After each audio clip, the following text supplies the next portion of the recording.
आपको horror games खेलना पसंद है? अगर हाँ, तो आपने उस गेम के बारे में तो जरूर सुना होगा जिसका नाम है ग्रैनी। लेकिन क्या आप जानते हैं कि वो गेम एक सच्ची कहानी पे बेस्ड है? वो कहानी क्या है, ये मैं आज आपको बताऊंगी। हेलो, मैं हूं Mausam and welcome back to my channel जिसका नाम है स्टोरीज विद सीजन। अगर आपको क्राइम रिलेटेड, हॉरर या फिर मिस्टीरियस स्टोरी सुनने का शौक है तो आप बिल्कुल सही चैनल पे हैं। तो चलिए शुरू करते हैं आज की स्टोरी से। तो ये कहानी शुरू होती है 2015 मार्च से, जब तमारा नाम की एक लेडी जो कि रशियन होती है और वो 74 इयर्स की होती है उस टाइम पे, वो एक और लेडी से मिलती है जिनका नाम होता है वैलेंटीना।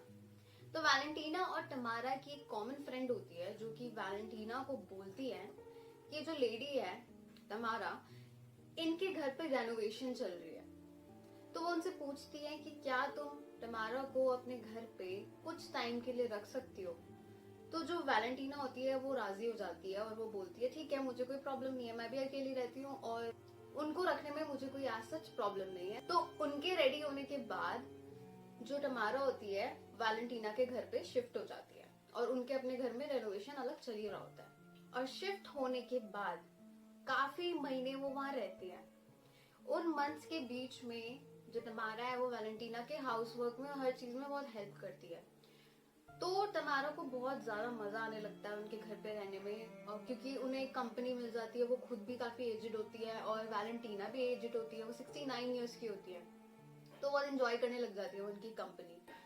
तो क्या होता है कि काफी महीने बीत जाते हैं तो वैलेंटीना पूछती है तमारा से कि अब तुम्हारे घर का रेनोवेशन भी खत्म हो चुका है, तो अब क्यों ना तुम वापस शिफ्ट हो जाओ। तो वो इस बात पे जो तमारा है वो बोलती है कि नहीं, मुझे एक्चुअल में तुम्हारे साथ रहना पसंद है और मुझे बहुत मजा आ रहा है यहाँ रहने में, तो क्यों ना मैं हमेशा के लिए यहाँ रह जाऊँ। तो इससे वैलेंटीना थोड़ी परेशान हो जाती है और दोनों की इस बात पे लड़ाई हो जाती है। तो लड़ाई होने के बाद शांति होती है, शांत पड़ता है सब, और फिर से वैलेंटीना बोलती है कि प्लीज तुम चले जाओ, देखो बात मानो, तुम्हारा घर रेनोवेट हो चुका है, मुझे अकेले रहने दो। मैंने तुम्हें एज अ फ्रेंड, और क्योंकि हमारे कॉमन फ्रेंड ने बोला था कि मैं तुम्हें रख लूं, इसलिए रखा। इसका मतलब ये नहीं कि तुम हमेशा मेरे साथ रहोगी और मुझे ये चीज पसंद नहीं आ रही। तो इस बात पे दोबारा से तमारा चिढ़ जाती है और फिर से उन दोनों की लड़ाई होती है। तो जब उनकी लड़ाई होती है तो जो तमारा होती है वो बहुत ज्यादा वैलेंटीना से चिढ़ जाती है, बहुत ही ज्यादा। उसको वैलेंटीना पे बहुत गुस्सा आने लग जाता है कि मुझे तो बस यहाँ पे रहने में मजा आ रहा है, मुझे रहने क्यों नहीं दे रही है। वो समझ ही नहीं रही होती है कि उसकी भी अपनी एक प्राइवेसी और वो नहीं चाहती है उसको रखना हमेशा के लिए। तो वो क्या करती है, वो कुछ प्लान करने लग जाती है।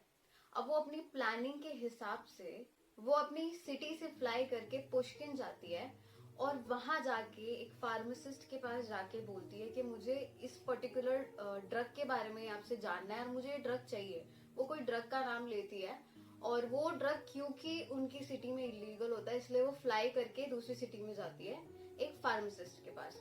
तो वो ऑब्वियसली मना करता है उसको कि नहीं, हम इतना डेंजरस ड्रग आपको नहीं दे सकते हैं। तो वो जैसे तैसे करके उसको परसुएड कर लेती है, जैसे तैसे करके मना लेती है उसको अपनी बातों में उलझा के। तो फाइनली जो फार्मासिस्ट होता है वो मान जाता है और वो उसको वो पिल्स दे देता है जो कि काफी डेंजरस ड्रग्स होती है। तो वो ड्रग्स लेने के बाद वापस अपने सिटी वापस आती है, घर जाती है वैलेंटीना के।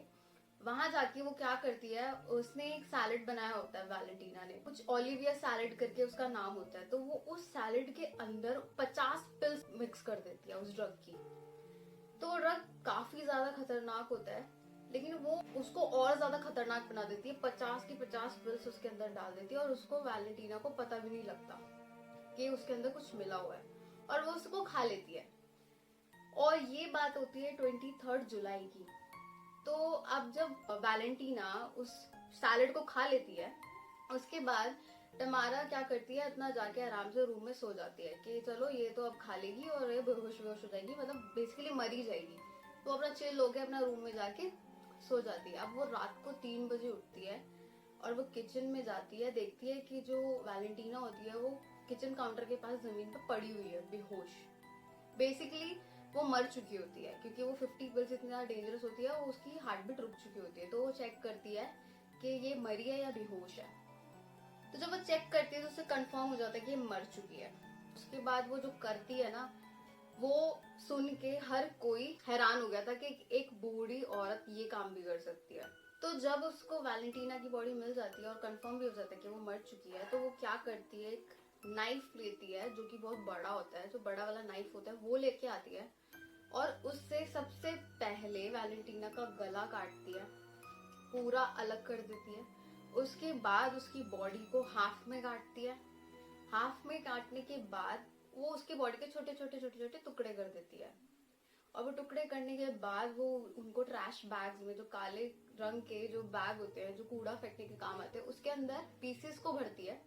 थोड़े पीसेस घर में छोड़ देती है और धीरे धीरे करके, क्योंकि वो इतनी बूढ़ी होती है वो ढंग से चल भी नहीं पाती, फिर भी वो उन बैग्स को उठा के एक एक करके अपार्टमेंट से नीचे निकलती है, स्टेप बाय स्टेप उतर के नीचे जाती है और अपार्टमेंट के पास एक पॉन्ड होता है, उस पॉन्ड में जाके वो ट्रैश को फेंक देती है, मतलब उसकी बॉडी को फेंक देती है। तो वो क्या करती है, वो सारी की सारी जितनी भी पॉलिथीन होती है जिसमें उसकी बॉडी के पीसेस होते हैं सबको फेंक चुकी होती है, बट घर के अंदर थोड़े बहुत पीसेस फिर भी रह जाते हैं। कुछ पीसेस वो जो ट्रैश की बैग्स होते हैं उसके अंदर फेंक के आती है और कुछ उस कर्टन्स में लपेट के फेंक के आती है। वो आराम से अपना आके सो जाती है। अब क्या होता है, काफी टाइम तक उसकी बॉडी के पीसेस वहीं पड़े रहते हैं पॉन्ड के पास। काफी लोग वहां से गुजरते हैं, निकलते हैं, किसी को कोई फर्क नहीं पड़ता। उनको लगता है कि नॉर्मल कूड़ा है और कोई ऐसे फेंक के चला गया है। तो 26 जुलाई को एक आदमी पॉन्ड के पास आता है और वो देखता है कि यहाँ पे बहुत सारे ट्रैश बैग्स पड़े हुए हैं, एक बाथरूम का कर्टन पड़ा हुआ है बिल्कुल रोल होके। तो वो सोचता है ये इतनी अजीब सी चीज है, लोग वैसे जनरली कूड़ा नहीं फेंकते यहाँ पे, बट ऐसे पॉन्ड के पास इतना कूड़ा पड़ा हुआ है बट किसी ने ध्यान ही नहीं दिया। तो वो क्या करता है, आउट ऑफ क्यूरियोसिटी जाके उसको चेक करता है बैग्स को। तो पॉलिथीन को खोलता है। जब वो फर्स्ट पॉलिथीन खोलता है उसके अंदर वो जब पीसेस देखता है बॉडी के, तो वो पागल हो जाता है लिटरली, और वो डर के मारे पैनिक में जल्दी से भागता है पुलिस स्टेशन। वहां जाके रिपोर्ट करता है कि ऐसे ऐसे इस पॉन्ड के पास मुझे ट्रैश बैग्स मिले जिसके अंदर बॉडी के पीसेस है। तो पुलिस उन ट्रैश बैग्स को कलेक्ट करके पुलिस स्टेशन लेके जाती है। उस ट्रैश बैग के अंदर जो बॉडी के पीसेस होते हैं उसको एग्जामिन किया जाता है और पता चलता है जुलाई 27 को कि वैलेंटीना नाम की लेडी के रिमेन्स हैं। तो पुलिस तुरंत ही वैलेंटीना के घर पहुंचती है 27 जुलाई को और नॉक करती है दरवाजे पे, और दरवाजा खोलती है तमारा। तो जैसे तमारा दरवाजा खोलती है तो पुलिस उससे पूछती है कि वैलेंटीना कहाँ है। तो वो झूठ बोलती है ऑब्वियसली पुलिस को। तो पुलिस वैलेंटीना के घर के अंदर घुसती है, बाथरूम में जाती है और वो देखती है कि बाथरूम के कर्टन्स वो निकले हुए होते हैं, वो फटे हुए होते हैं बेसिकली। तो उसके बाद वो बाहर आती है किचन काउंटर के पास और देखती है कि थोड़े थोड़े वहाँ पे ब्लड के स्पॉट्स होते हैं और थोड़े बहुत ह्यूमन रिमेन्स वहाँ पे पुलिस को मिलते हैं। तो इससे ना पुलिस बहुत ज्यादा कंफ्यूज हो जाती है कि ये क्या हुआ है और यहाँ पे ये लेडी भी रह रही है, इसके साथ तो ऐसा कुछ नहीं हुआ, वैलेंटीना की बॉडी को किसने काट के ऐसे फेंका है। तो अपार्टमेंट में जब वैलेंटीना के रिमेन्स थोड़े बहुत मिलते हैं और ये सबूत भी मिलता है कि कर्टन भी नहीं है यहाँ पे, तो पुलिस इमीडिएटली टमारा को अरेस्ट कर लेती है, क्योंकि पुलिस को कहीं ना कहीं टमारा पे बहुत शक हो रहा होता है। जुलाई 29 को टमारा को कोर्ट में लेके जाते हैं। जब टमारा की इन्वेस्टिगेशन होती है, सारे सबूत इकट्ठे किए जाते हैं, उसका डीएनए भी मैच हो जाता है, तब पता चलता है कि टमारा ने ही ये खून किया है। और जब उसको 29 जुलाई को कोर्ट में लेके जाते हैं तो कोर्ट ऑर्डर देती है कि टमारा की काउंसलिंग जरूरी है, क्योंकि वो सोसाइटी के लिए खतरा है। और उन सबूतों में से एक सबूत होता है टमारा की डायरी, जो उसके अपार्टमेंट में मिलती है। और उस डायरी के अंदर उसने एक खून के बारे में भी मेंशन किया होता है रशियन लैंग्वेज में, जिसको इंग्लिश में बाद में ट्रांसलेट किया जाता है। तो टमारा की डायरी में ये लिखा होता है कि मैंने अपने किराएदार को जान से मार दिया, उसकी बॉडी को मैं बाथरूम में लेकर गई, वहां पे मैंने नाइफ से उसकी बॉडी के टुकड़े टुकड़े करे और उसको बाहर फेंक दिया। और ये भी माना जाता है, इनफैक्ट माना नहीं जाता, ये चीज प्रूव्ड है कि टमारा कैनिबलिज्म करती थी। कैनिबलिज्म का मतलब है इंसान की बॉडी को खाना। तो टमारा क्या करती थी, वो जान से मार देती थी अपने विक्टिम्स को और पीसेस करके, कुछ पीसेस तो वो बाहर फेंक के आ जाती थी बट कुछ पीसेस को वो बॉईल करके खाती थी। तो उसने सेम चीज अपने किराएदार के साथ भी किया था। इतना ही नहीं, जो टमारा के हस्बैंड थे वो 2000 में गायब हो गए थे और पता नहीं चल पाया पुलिस को कि वो कहाँ गए। तो बाद में पता चला कि टमारा ने अपने हस्बैंड की हत्या कर दी और हत्या करने के बाद वो उनकी बॉडी को भी खा गई, उसी तरीके से जैसे वो बाकी सबकी बॉडीज को खाती थी। तमारा ने अपनी पूरी लाइफ टाइम के अंदर 14 मर्डर किए थे और वो सारे मर्डर उसने बेसिकली इसीलिए किए थे क्योंकि वो दिमागी रूप से बीमार थी।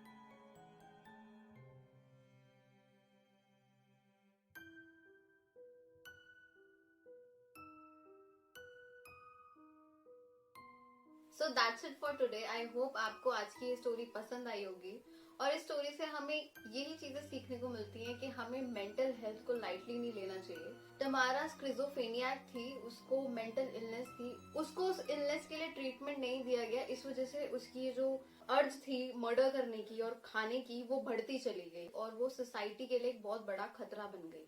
और हमें इस स्टोरी से ये भी सीखने को मिलता है कि हमें हर किसी के ऊपर ट्रस्ट नहीं करना चाहिए। अगर वैलेंटीना तमारा के ऊपर ट्रस्ट करके उसको अपने घर ना रखती तो वो शायद जिंदा होती। अगर आपको ये केसेस स्टोरी फॉर्मेट में पसंद आ रहे हैं तो प्लीज मेरे चैनल को सब्सक्राइब करें, इस वीडियो को लाइक करें, शेयर करें और कमेंट करना तो बिल्कुल ना भूलें। So thank you and bye bye.